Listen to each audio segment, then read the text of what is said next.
திராட்சப்பழத்தோட்ட ஊழியங்கள் கர்த்தரருளின ஊழியங்கள் திராட்சப்பழத்தோட்ட ஊழியங்கள் கர்த்தரருளின ஊழியங்கள் அவரில் நிலைத்திருந்து கனி கொடுப்போம் கர்த்தர் வாய்க்க செய்வார் அவரில் நிலைத்திருந்து கனி கொடுப்போம் கர்த்தர் வாய்க்க செய்வார் துதி உமக்கே துதி உமக்கே துதி உமக்கே என்றுமே என்றும் துதி உமக்கே துதி உமக்கே துதி உமக்கே என்றுமே என்றும் துதி உமக்கே என்றுமே என்றும் துதி உமக்கே என்றுமே.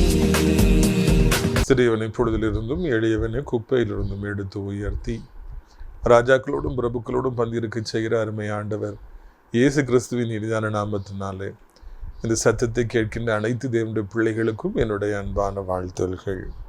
நீங்கள் கோடா கோடியாய் பெருகுவீர்களாக, உங்களுடைய பிள்ளைகள் கோடா கோடியாய் பெருகுவார்களாக என்று வாழ்த்துகிறேன், ஆசீர்வதிக்கின்றேன். பிரியத்துக்குரியவர்களே, சென்ற வாரத்தில் நாம் நாகர்கோவிலில் நடத்திய நம்முடைய விடுதலை நாள் கூட்டம், அதாவது வாக்குத்தத்த கூட்டம் மிகவும் ஆசீர்வாதமாக இருந்தது. ஆண்டவர் பெரிய காரியங்களை செய்தார், அநேக அடையாளங்களை அற்புதங்களை செய்தார். அது மாத்திரமல்ல, புதிய புதிய ஜனங்களை ஆண்டவர் நாலா திசைகளிலிருந்தும் அழைத்து கொண்டு வந்திருந்தார். அந்த உயம்சேகால் முழுவதுமாக நிரம்பி விட்டது, உட்கார்வதற்கு சேர்களே இல்லை. அந்த அளவிற்கு ஆண்டவர் அதிக ஜனங்களை அழைத்து கொண்டு வந்திருக்கிறார். அது மாத்திரமல்ல, கர்த்தரை அறியாதவர்கள் அங்கு வந்து விடுதலை பெற்றார்கள். மிகவும் பலகீனமாக இருந்தவர்கள் அங்கு வந்து ஆண்டவரிடத்தில் கிருபையை பெற்றார்கள். கூட்டத்தின் இறுதியிலே அனைவருக்கும் மிகச் சிறப்பான விருந்தை பரிமாற ஆண்டவர் உதவி செய்தார். ஜெபித்த அத்தனை பேருக்கும், உதவி செய்த அத்தனை பேருக்கும் நான் நன்றிகளை தெரிவித்துக் கொள்கிறேன். பிரியத்துக்குரியவர்களே, இந்த வாரம் சனிக்கிழமை கர்த்தர் சித்தமானால் மார்த்தாண்ட ஒய்எம்சே ஹாலில் வைத்து நம்முடைய புத்தாண்டு வாக்குத்தத்த கூட்டம் நடைபெறும் என்பதை மகிழ்ச்சியோடு நான் தெரிவித்துக் கொள்ள விரும்புகிறேன். மார்த்தாண்ட பகுதியில் எக்கச்சக்கமாக தேவனுடைய பிள்ளைகள் இருக்கிறீங்க. நம்முடைய நிகழ்ச்சிகளை நாள்தோறும் பார்க்கிற பிள்ளைகள் எக்கச்சக்கமாக இருக்கிறீங்க. நீங்கள் தயவு செய்து வந்து அந்த கூட்டங்களில் பங்கு பெற வேண்டும் என்று உங்களை அன்போடு அழைக்கின்றோம். நாம் டிவியில் பார்ப்பது வேறு, நேரில் வந்து கூட்டத்தில் வந்து ஜெபித்து செல்வது வேறு. நேரில் வந்து நீங்கள் உங்களுக்காக நான் ஜெபிக்கிற பொழுது கர்த்தர் மிகப்பெரிய மாற்றங்களை உங்களுடைய வாழ்க்கையில் கொண்டு வருவார். எனவே கூட்டங்களில் வந்து பங்கு பெறுவதை வாஞ்சியுங்கள், விரும்புங்கள், முயற்சி எடுங்கள்.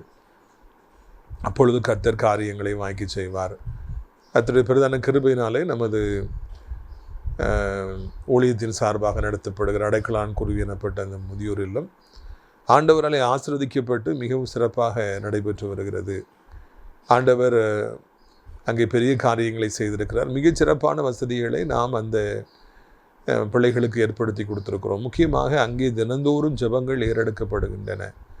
அவர்களுக்கு அந்த ஆவிக்குரிய ஒரு போதனை வேண்டும், ஜெபிக்கின்ற ஒரு சூழ்நிலை வேண்டும் என்பதற்காகவே அதை நாம் உருவாக்கி கொடுத்துருக்குறோம். பருவேல் சேகர் ஐயா அவர்களை நடத்துகிறாங்க. டெய்லி காலைல 10 to 12 மணி வரைக்கும். நான் சில நேரங்களில் போய் நடத்துகிறேன். தீப்பொறி தேவராய் ஐயா அவர்கள் சில நேரங்களில் நடத்துகிறார்கள். இப்படியாக காலையில் 10 to 12 மணி வரைக்கும் தினந்தோறும் நாம் அங்கே கூட்டங்களை நடத்தி அவர்களை கிறிஸ்துவுக்குள்ளாக நடத்துகிறோம். இதுக்குரியவர்களே, பெரம்பூரை சார்ந்த எஸ்தர் அம்மா நம்முடைய ஊழியத்தை நேசிக்கிறாங்க. உங்கள் ஹாஸ்பிட்டலில் வேலை செஞ்சு ரிட்டையர்ட் ஆகி தினந்தோறும் நம்முடைய நிகழ்ச்சிகளை பார்க்குறாங்க. நமது அடைக்கலான் குருவி இல்லத்திற்காக அவர்கள் ஒரு ஃப்ரிட்ஜ் வாங்கி கொடுத்துருக்குறாங்க. அம்மா மிக்க நன்றி. கர்த்தர் உங்களையும் குடும்பத்தையும் ஆசீர்வதிப்பாராக. அவர்களுக்கு தீர்க்காயுசை ஆண்டவர் கட்டளையிடுவாராக. இதுபடியாக நிறைய பேர் இந்த முதியோர் இல்லத்தில் நிறைய உதவிகளை செய்து கொண்டிருக்கிறீங்க. இன்னுமாக நமக்கு சிசிடிவி கேமராக்கள் அமைக்க வேண்டும் பாதுகாப்பிற்காக. அது மாத்திரமல்ல, அலுமினியம் ஒர்க்கு வெயிட் பண்ணிக்கிட்டே இருக்கிறாங்க. 3.5 லட்சம் ரூபாய். அதில் நம்ம ஒரு சின்ன தொகை கொடுத்து ஆரம்பிச்சிருக்கிறோம். ஆனால் இன்னும் அந்த நிறைய வேலைகள் இருக்கிறது. 25 பேரை நாம் தங்க வைக்கலாம், ஒவ்வொருவருக்கும் தனித்தனியாக பார்ட்டிஷன் போட்டு.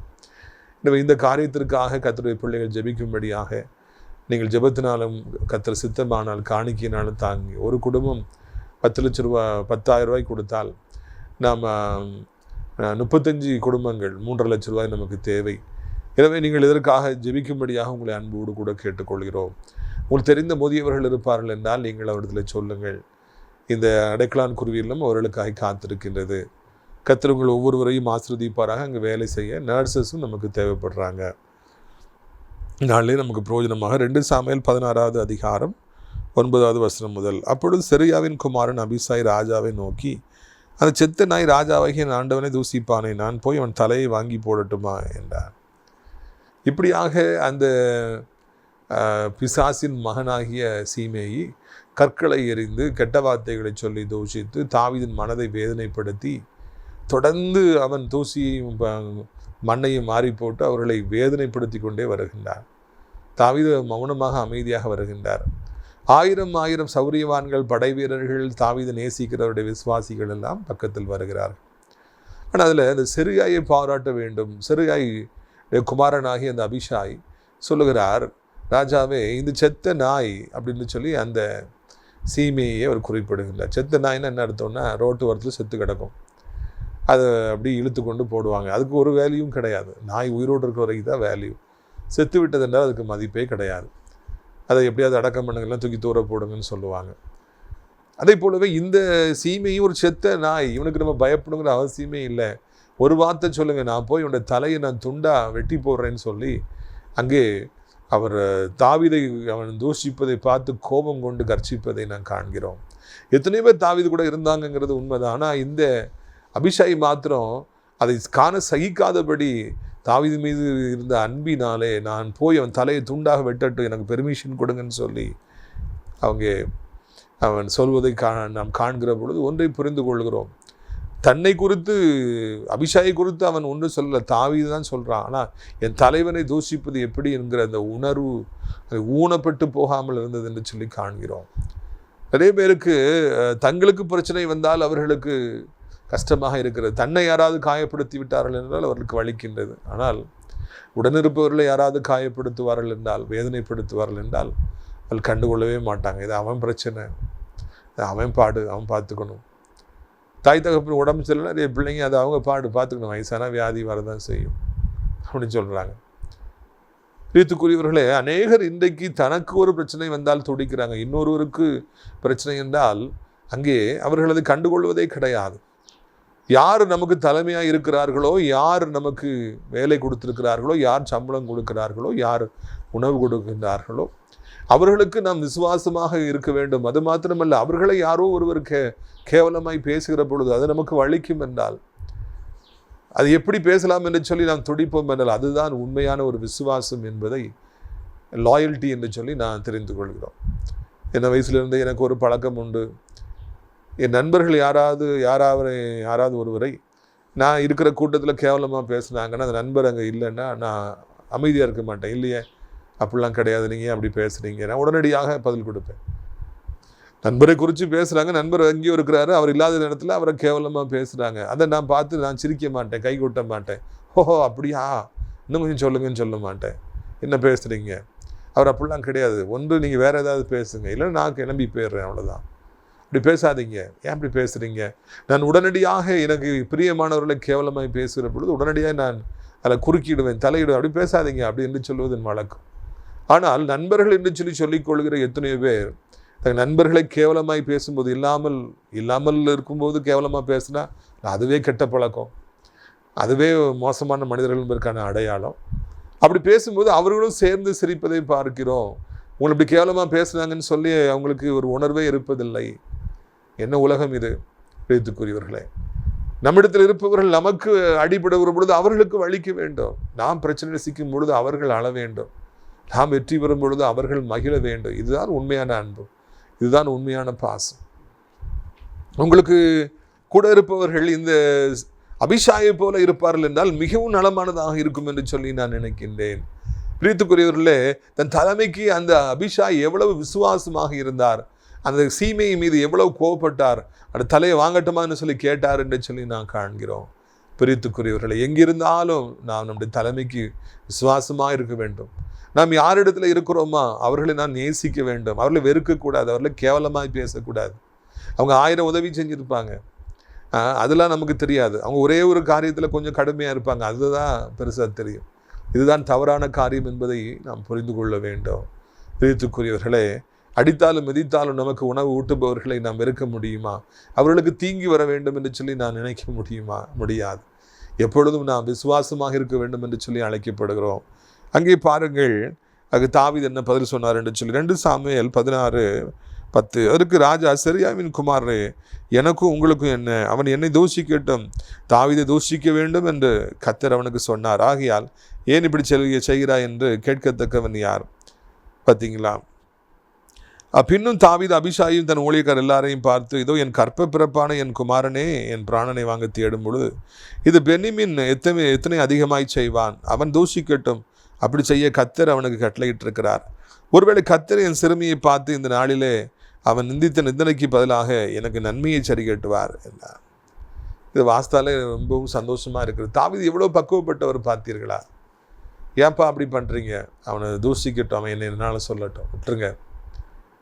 கர்த்தர் அவனுக்கு பெர்மிஷன் கொடுத்துருக்கிறாரு. நீ தாவீதை தூசின்னு சொல்லி பெர்மிஷன் கொடுத்துருக்கிறாரு. அதனால தான் அவன் என்னை தூசிக்கிறான். ஆண்டுடைய சித்தம் இல்லாதபடி, அனுமதி இல்லாதபடி என்னுடைய வாழ்க்கையில் எதுவும் நடக்காது. இப்பொழுது ஆண்டவர் அனுமதி கொடுத்துருக்கிறார், அதனால தான் அவன் அப்படி செய்கிறான் அப்படின்னு சொல்லி அங்கே தாவீது சொல்வதை காண்கின்றோம்.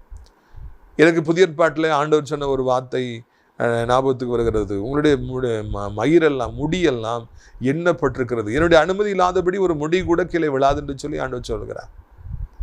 நம்முடைய வாழ்க்கை, ஆண்டவருடைய பிள்ளைகளாகி நம்முடைய வாழ்க்கை விசேஷித்தமான ஒரு வாழ்க்கை. நம்முடைய வாழ்க்கையில் எதை செய்ய வேண்டும் என்றாலும் சாசான ஆண்டுகிட்ட போய் பெர்மிஷன் கேட்டாகணும். உங்களுடைய பிள்ளை, நீங்கள் அவனை சுற்றி வேலி வச்சுருக்கிறீங்க, அவனுக்கு நான் காய்ச்சலை கொடுக்கட்டுமா, அவன் 2-3 தடவை தும்மல் போடணும், தும்மல் போட வைக்கட்டுமா, அவன் சளி பிடிக்கணும், பெர்மிஷன் கேட்டாகணும். ஆண்டவர் ஓகேன்னு சொன்னால் தான் அதை நமக்கு தர முடியும். எவ்வளோ ஒரு பெரிய ப்ரிவிலேஜ் பார்த்தீங்களா? கர்த்தருடைய பிள்ளைகளுடைய வாழ்க்கையில் எது நடந்தாலும் ஆண்டவருடைய அனுமதி இல்லாமல் நடைபெறவே முடியாது. தாவீது தெளிவாக அறிஞ்சிருந்தார். தாவீதே சொல்றாரு, காட் பெர்மிஷன் கொடுத்துருக்க, அதனால தானே அவன் பேசுகிறான். அவன் பேசட்டும், இன்னும் என்ன எவ்வளவு தூசிக்க முடியுமோ தூசிக்கட்டும், எவ்வளவு கற்களை தூக்கி வீச முடியுமோ வீசட்டும். வீத்துக்குரியவர்களே, நான் எதிர்த்து பேச மாட்டேன், நீ ஒன்றும் செய்ய வேண்டாம், விட்டுருங்க, அவன் என்னாலும் செய்யட்டும். பக்குவப்பட்ட ஒரு மனிதன், ஆழ்ந்த அனுபவமுள்ள ஒரு மனிதன், தன்னை கேவலமாய் பேசுகிறவனை, அசிங்கப்படுத்துகிறவனை பார்த்து அவன் என்னனாலும் சொல்லட்டும், நம்ம அமைதியாக இருப்போம் என்று சொல்லுகிறேன். வாள் பிடித்து 1000 பேரை வெட்டி வீழ்த்துவதை விட இது மிகவும் சிறந்தது என்று சொல்லி நான் நினைக்கின்றேன். ஏன் தெரியுமா? அவ்வளவு பொறுமை காக்கின்றார்.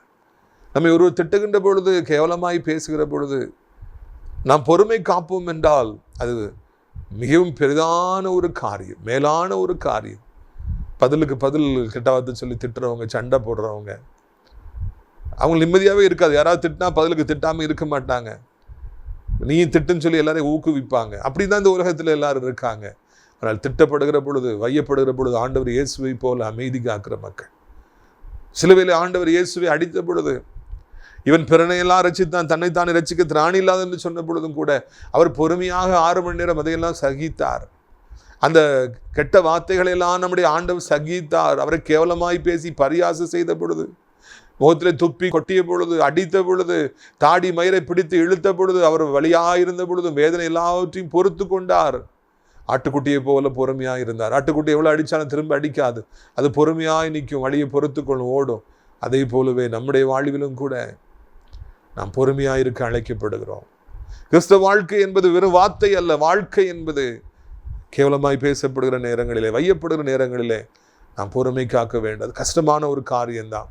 ஆனாலும் கூட நாம் அதை கடந்து போவோம் என்றால் கர்த்தர் நமக்கு உதவி செய்வார். இந்த இடத்துல தாவீது சொன்ன வார்த்தை எனக்கு மிகவும் பிடித்ததாக இருக்கிறது.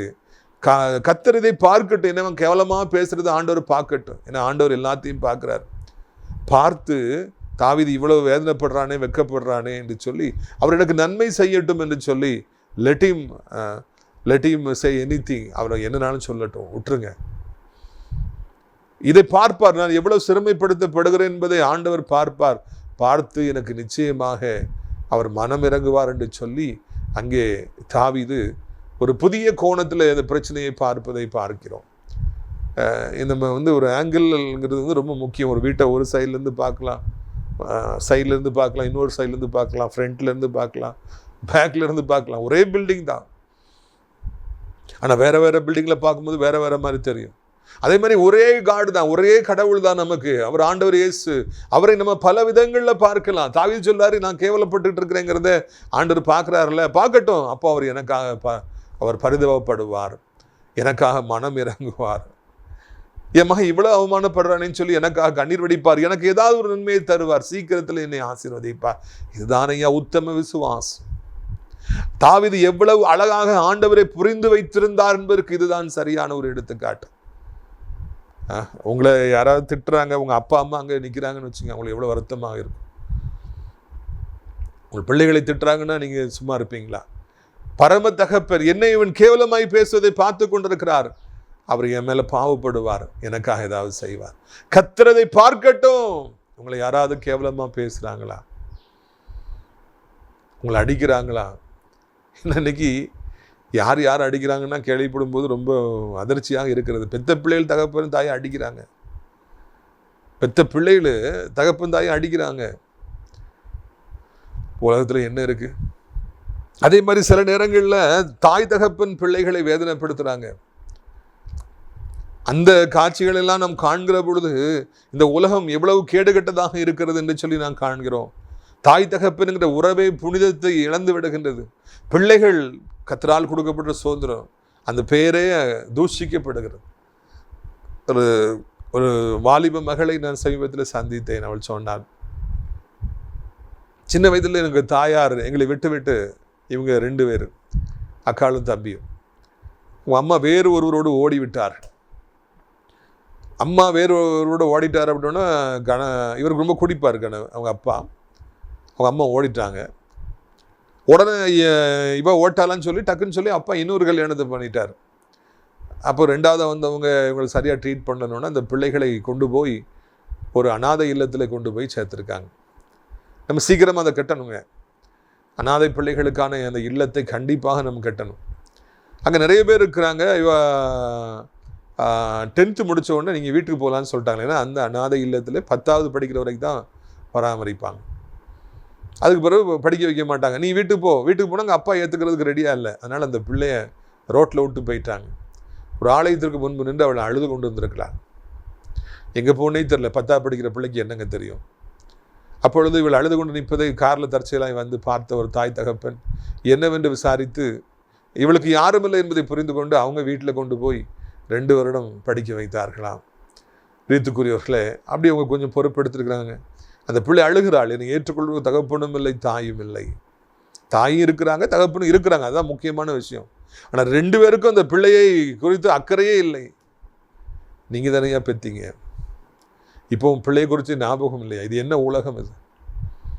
இந்த உலகத்தில் சந்திக்கிற மனிதர்கள் நொறுக்கப்பட்ட பாத்திரங்கள், கண்ணீர் வடிக்கிற பாத்திரங்கள். அவர் சொல்கிற கதையெல்லாம் நான் கேட்கிற பொழுது நம்முடைய உள்ளம் அவர்களுக்காக துடிக்கின்றது.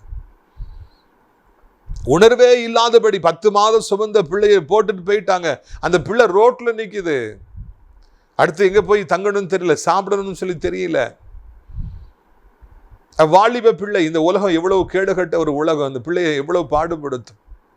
ஏன் அதை குறித்த கவலை தாய்க்கும் இல்லை, தகப்பனுக்கும் இல்லை.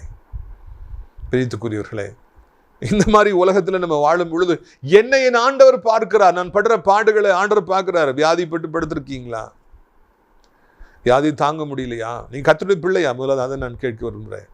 நீ கர்த்தருடைய பிள்ளையாக இருப்பீர்கள் என்றால், இரவும் பகலும் அவரை நோக்கி பார்க்கிற ஒரு மகளாக இருப்பீர்கள் என்றால், நீங்கள் வியாதிப்பட்டு துடிக்கிற பொழுது உட்கார முடியாதபடி, எழும்ப முடியாதபடி, திரும்பி படுக்க முடியாதபடி, நடக்க முடியாதபடி, சாப்பிட முடியாதபடி, சாப்பிட்டால் நெஞ்சுக்குள்ளே இருந்து நீங்கள் தடுமாறுவதை பார்க்கும் பொழுது, நீங்கள் வழியினாலே துடிப்பதை பார்க்கிற பொழுது, நீங்க சொல்லுங்க, என் ஆண்டவரை நீங்க இதை பார்த்துட்டு இருக்கிறீங்க. இந்த வியாதினாலே நான் படுகிற பாடுகளை பார்த்துட்டு இருக்கிறீங்க.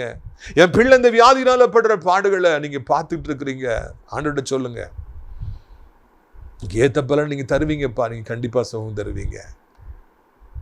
நம்முடைய ஆண்டவர் குருடான தெய்வம் அல்ல. நம்முடைய ஆண்டவர் எதையும் அறியாத ஒரு தெய்வம் அல்ல. பார்த்துட்டு தான் இருக்கிறாரு. நமக்கு வாழ்க்கையில சில பாடுகளை, சில கஷ்டங்களை அப்பா அனுமதிச்சது உண்மைதான், பெர்மிஷன் கொடுத்தது உண்மைதான். ஆனா இப்போ பெர்மிஷன் கொடுத்த பிறகு நம்ம படுற பாடுகளை பார்த்து, நமக்கு விழுகிற அடிகளை பார்த்து அவர் கண்ணீர் வடிக்கிற ஒரு தெய்வமாக இருக்கின்றார்.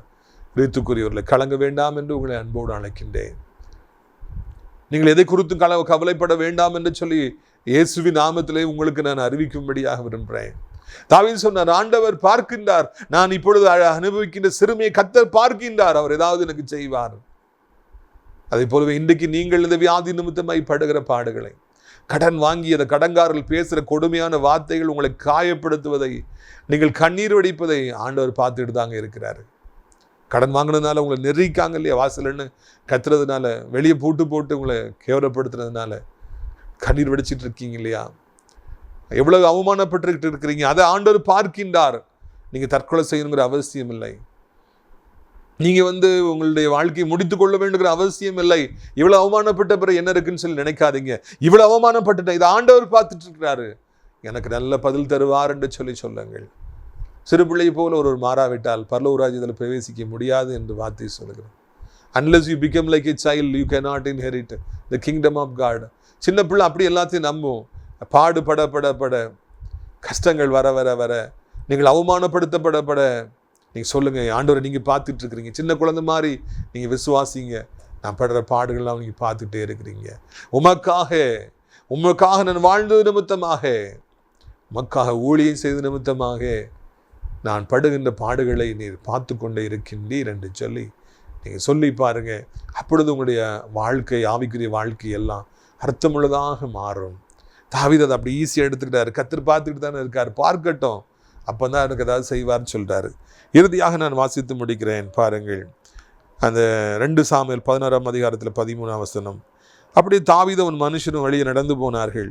சீமேயும் மலையின் பக்கத்தில் அவனுக்கு எதிராக நடந்து தூஷித்து அவனுக்கு எதிராக கற்களை எறிந்து மண்ணை தூற்றி கொண்டே வந்தான். தூரம் போயிட்டே இருக்கிறாங்க. கொஞ்சம் தூரம் அந்த சீமையை விடாமல் அவனும் சைடில் துரத்திக்கிட்டே வாரான். கெட்ட வார்த்தை சொல்லி திட்டிக்கிட்டே இருக்கிறான். மண்ணை தூக்கி வீசுறான், கல்லை தூக்கி வீசுறான். ஒரு 5 கிலோமீட்டர்னு எடுத்துட்டுப்பான்னு வைங்களேன், 10 கிலோமீட்டர் கூடயே ஏசி எவ்வளோ கேவலப்படுத்த முடியுமோ கேவலப்படுத்துகிறான். ஆனால் அதுக்கு பிறகு அவன் தான் இடத்துக்கு போயிட்டான், இவங்க அப்படி போகிறாங்க. அப்படி என்றால் என்ன அர்த்தம்? மழை பெய்யும், சில நேரங்களில் மழை பெய்யும், ஆனால் மழை எப்போவுமே பெஞ்சிட்டு இருக்காதுங்க, கொஞ்ச நேரத்தில் மழை நின்றுடும். அதே போலவே நம்ம ரோட்டில் போகும்போது சில நாய்கள் நம்மளை பார்த்து குலைக்கும். நம்ம காரில் போகும்போது நம்மளை துரத்திக்கிட்டே வரோம், பயங்கரமாக குலைக்கும், நம்மளை துரத்தும். ஆனால் கொஞ்சம் தூரம் நம்ம கடந்து போன பிறகு அவைகள் அப்படியே நின்றுவிடும். அவ்வளோதான். ஒரு 50 மீட்டர் 100 மீட்டர் ஓடி கூட வரும், பயங்கரமாக குலைக்கும். அதுக்கு பிறகு அது குலைக்காது, அதுக்கு பிறகு அது மறைந்து விடும், ஏன் எல்லாம் முடிஞ்சிருச்சுன்னு சொல்லி போயிடும், அவ்வளோதான். நம்முடைய வாழ்க்கையிலும் கூட பிரச்சனைகள் நிரந்தரமாக நம்மை அடிமைப்படுத்த முடியாது. எகிப்திலே இஸ்ரவேலர்கள் அடிமைகளாக இருந்தார்கள், 430 வருஷம் அடிமைகளாக இருந்தார்கள் என்பது உண்மைதான். அதுக்கு பிறகு இருக்க முடிஞ்சுதான், அவங்களை அடிமைப்படுத்த முடிஞ்சுதா? ஆண்டவர் விடவே இல்லைங்க. எந்த வியாதியாக இருக்கட்டும், எந்த பொல்லாத மனுஷனாக இருக்கட்டும், பொல்லாத ஆவியாக இருக்கட்டும், பலகீனமாக இருக்கட்டும், பண கஷ்டங்களாக இருக்கட்டும், பிள்ளை இல்லாத நாட்களாக இருக்கட்டும், திருமணமாகாத நாட்களாக இருக்கட்டும், கொஞ்ச காலம் அதை ஆண்டவர் நியமிச்சிருக்கிறார். அதுக்கு பிறகு ஆண்டவர் அதை மாற்றுகின்றார். அதன் பிறகு ஆண்டவர் அந்த நாட்களை தள்ளி போக சொல்கிறார். போதும் என் பிள்ளைகள் பட்ட பாடு போதும்னு சொல்லி அந்த பாடுகளை நிறுத்துகிறார். பிரித்துக்குள்ள அதுக்கு பிறகு சீமையை போயிட்டான். ஆனால் அவங்க தனியாக அப்படி போகிறாங்க. ஒரு கட்டத்தில் இந்த மழை நின்று போகுது, அந்த கெட்ட வார்த்தைகள் நின்று போகிறது. இந்த வருஷத்தில் உங்களை கேவலமாய் பேசுகிறவர் நின்று போவார்கள். ஒன்று அவர்களாய் நின்று போவார்கள், இல்லாவிட்டால் ஆண்டவர் அவர்களை நிறுத்துவார்கள், ஆண்டவர் அவர்களை காணாமல் போக பண்ணுவார். பிரித்துக்குள்ள நீங்கள் மறந்து விட வேண்டாம் என்று உங்களை அன்போடு கூட அழைக்கின்றேன். கர்த்தர் இந்த நாட்களிலே சத்தத்தை ஓய பண்ணுவார். இந்த வருடத்தில் வியாதிகளை ஓய பண்ணுவார். இந்த வருடத்தில் கர்த்தர் உங்களுக்கு இலைப்பாறுதலை கட்டளையிடுவார். சென்ற வருஷம் வரைக்கும் கெட்டாவது சொல்லி திட்டிட்டு வந்திருக்கலாம், இல்லைன்னா உங்கள் வாழ்க்கையில் உங்களுக்கு வேலை பார்க்குற இடத்துல அவ்வளவு முள்ளாக இருந்திருக்கலாம், பக்கத்து வீட்டில் இருந்து அவ்வளவு கேவலமாக உங்களை பேசிகிட்டு இருந்திருக்கலாம். இனி காணப்பட மாட்டாது. உங்களுக்காக நான் ஜெபிக்கட்டுமா? கண்களை மூடுவீர்களா? அப்பா பிதாவே, இந்த நாளிலும் கூட நல்ல வார்த்தையை கேட்க ஆறுதல் அடைய ஆண்டவரே எங்களுக்கு நீங்கள் உதவி செய்திருக்கிறீங்க. கொஞ்ச கால பாடுகள் அப்பா அதிசீக்கிரத்தில் நீக்கிவிடும் இந்த லேசான உபத்திரவம் அதிகமான கனமகிமையை உண்டாக்கும் என்று வார்த்தை சொல்கிறது. ஆண்டவரே, அதிசீக்கிரத்தில் நீங்கி விடுற உபத்திரவங்களுக்காக நன்றி செலுத்துகிறோம். எங்களுக்கு பாடுகளை நீர் அனுமதிக்கிறீர், அதற்காக நன்றி அப்பா. எல்லாவற்றையும் கர்த்தாவே நீர் நன்மைக்காகவே செய்கிறீர், அதற்காக நன்றி அப்பா. நன்றி அப்பா, நன்றி அப்பா, நன்றி அப்பா, நன்றி அப்பா, நன்றி. சர்வ வல்லமையுடைய தேவனே, உமக்கு நன்றி, உமக்கு நன்றி, உமக்கு நன்றி, உமக்கு நன்றி அப்பா. உயிருள்ள ஆண்டவரே, உமக்கு நன்றி. ஒருவராய் பெரிய காரியங்களை செய்கின்ற கர்த்தாவே நன்றி அப்பா. அந்த கடினமான பாதையிலே தாவீது கடந்து போனார். இதுவும் கடந்து போகும் எனப்பட்ட வார்த்தையின்படி இதுவும் கடந்து போயிற்று ராஜா. அந்த அவமானமும் கடந்து போயிற்று. எவ்வளவு பொறுமையாய் ராஜா இருந்தாரப்பா. சிலுவையில இயேசு ராஜா, இயேசு மகாராஜா, நீங்க எவ்வளவு அமைதியாக இருந்தீங்க. ஆனால் இன்னைக்கு மக்கள் வாயினாலே பிற தூஷிப்பதையே வழக்கமாக வச்சிருக்கிறாங்க. கேவலமாக பேசுறதையே வழக்கமாக வச்சிருக்கிறாங்க. வாய் அவங்களுக்கு எல்லாம் சும்மா இருக்காது, ஏதாவது கேவலமாக பேசிக்கிட்டே இருக்கும்பா. இல்லை, எங்களை அதற்காக அழைக்கவே இல்லை. கேவலமான வார்த்தைகளை பேச இன்னொரு தூஷிக்க ஆண்டவர் குத்தி காட்ட கத்திரங்களை அழைக்கவே இல்லை. ஒரு மனிதனுடைய வாழ்க்கை, ஒரு மனுஷியுடைய வாழ்க்கை அந்த வார்த்தைகள் எப்படிப்பட்டதாக இருக்கிறது என்பதை வைத்து தான் தீர்மானிக்கப்படுகிறது ஐயா. எப்பொழுதும் தகுதியான வார்த்தைகளை பேச, நல்ல வார்த்தைகளை பேச எங்களுக்கு உதவி செய்யுங்க. நம்முடைய கிருபை எங்களை தாங்கட்டும். வியாதிப்பட்டுக்கிற மக்களுக்காக கண்ணீரோடு ஜெபிக்கிறோம். என் உயிருக்கு போராடிட்டு இருக்கிறாங்க. Kidney failure, liver failure, heart failure. Raja, மரணம் நெருங்கிட்டு இருக்குது. 70, 80, 90 வயசு வாழ வேண்டியவர்களை 20 வயசு, 30 வயசு, 40 வயசுலேயே சாத்தா மரணத்தை கொண்டு வர நினைக்கிறான். உயிருக்கு போராடிட்டு இருக்கிற பிள்ளைகள் உண்டு ஐயா. மனம் இறங்க மாட்டீரா? புதிய கட்டிகளை பொருத்த மாட்டீரா? புதிய லிவரை கல்லீரலை பொருத்த மாட்டீங்களா? புதிய ஹார்ட்டை ஆண்டவரை நீங்கள் கொடுக்க மாட்டீங்களா? ரத்த அடைப்புகள் நீக்க மாட்டீங்களா? வீங்கி இருக்கிற கால்கள், கைகள், வயிறை வீக்கத்தை வற்ற செய்ய மாட்டீங்களா? மூச்சோட முடியல சிரமமா இருக்குன்னு சொல்றவங்களுக்கு நீங்க உதவி செய்ய மாட்டீங்களா? பாதி வழியில மரணம் வேண்டாங்கப்பா. 40 வயதுல மரணம் வேண்டாம் ஐயா. அந்த சாபங்கள் வேண்டாம். தேவனுடைய பிள்ளைகள் வெட்கப்பட வேண்டாம். என் பிள்ளைக்கு மனம் இறங்க மாட்டாரா? அவள் சத்து கொண்டிருக்கிறாளே, அவன் மறைச்சிட்டு இருக்கிறானே, வியாதி கொண்டுகிட்டே இருக்குதுன்னு சொல்லி கலங்குறவர்களுக்கு மனம் இறங்கி அந்த வியாதியை நீர் மறைய செய்து அவர்களுக்கு விடுதலை தார். எல்லா வியாதியையும், எல்லா கண்ணீரையும் சிலுவையில தூக்கி சுமந்து கொண்டு விட்டீரே. உடைய பிள்ளைகள் ஏன் சுமக்கணும்? வியாதிகளை கொண்டு வர ஆவிகள் நாசமாய் போகட்டும் ஐயா. உடைய பிள்ளைகளும் சுகமாய் இந்த பூமியில சுகம் பெற்றிடும் சாட்சியாய் வாழட்டும். கடன் பாரங்கள் ஆண்டவரை கேன்சரை போல் நெருக்குது. மன பாரங்களை கொண்டு வருது. தற்கொலை செய்து கொள்ளுங்கிற எண்ணத்தை கொண்டு வருது. பணம் இல்லாமல், வருமானம் இல்லாமல் எப்படி வட்டி கடன்களை அடைக்க முடியும்? பிள்ளைகளுக்கு நிரந்தரமான வருமானங்களை ஏற்படுத்தி கொடுத்து அவர்களை ஆசீர்வதிக்க வேண்டும் என்று கெஞ்சுகிறோம். இதனாலே ஒரு அற்புதத்தை செய்ய வேண்டும் என்று கெஞ்சுகிறோம். அதிசயத்தை செய்ய வேண்டும் என்று கெஞ்சுகிறோம். வேலை இல்லாத பிள்ளைகளுக்கு வேலைகளை தாரும். வருமானம் இல்லாத பிள்ளைகளுக்கு வருமானத்தை ஏற்படுத்தி தாரும். இவ்வளோ கடன் ஆயிடுச்சு, இவ்வளோ நகை ஏலம் விட போகிறாங்கன்னா ஒரு அற்புதத்தை செய்து எலியாவின் தேவன் எங்கிருந்தாவது பணத்தை கொடுத்து அதெல்லாம் மீட்டெடுக்க உதவி செய்யுங்க. கடனை அடைக்க உதவி செய்யுங்க. நீயோ கடன் வாங்காதிருப்பாய், கடன் கொடுப்பாய் எனப்பட்ட வாக்குத்தத்தம் நிறைவேறட்டும். தேவகரம் பெரிய காரியங்களை செய்யட்டும் ஐயா. இந்த நாளிலும் கூட அற்பமாக எண்ணப்படுற பிள்ளைகள், ஆண்டவருக்கு திருமணமாகல, குழந்தை இல்லை, ஆண்டவர் அவளுக்கு இது இல்லை அதில்லைன்னு சொல்லி அற்பமாக எண்ணப்படுற பிள்ளைகள், கண்ணீரோடு இருக்கிற பிள்ளைகளுக்கு அவள் வெக்கத்துக்கு பதிலான ரெட்டிப்பான பலனை இந்த வருடத்திலே தாரும்.